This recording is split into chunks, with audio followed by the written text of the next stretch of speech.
To many, Syracuse Antique Exchange is just an antique shop, but to a small group of vintage-loving women, the shop has become a haven for vintage fashion.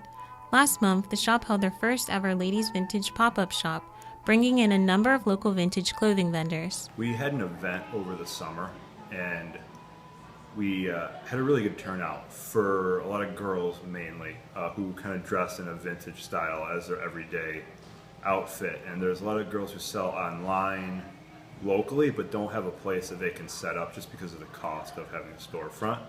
So we kind of had the space that we could make available temporarily for them, and it was a good way for us to kind of bring some customers who maybe hadn't been in before to the store.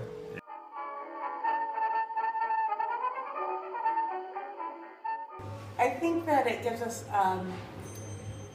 a sense of history, but also strength.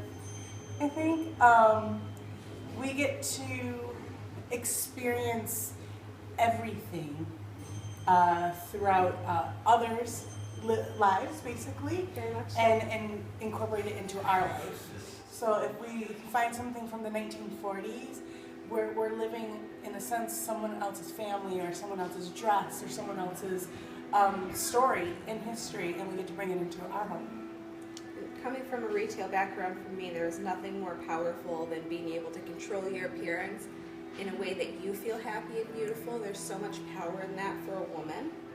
And being able to find a style that suits me, makes me look very feminine, is very playful.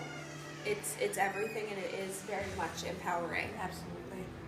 Once you truly find yourself in vintage, it kind of never leaves, whether it's home decor or the way that you dress or even music. Yes. I think that that it's, for me, it's always been there since childhood. So whether it's your grandmother's favorite cardigan, when she was a child or a young girl, and the music that your mother and father listened to as you grow up, which is obviously different than the music you listen to as a teenager.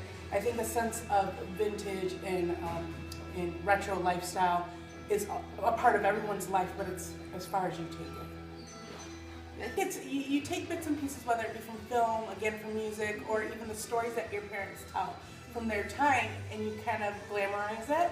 And I think that's any part of vintage history.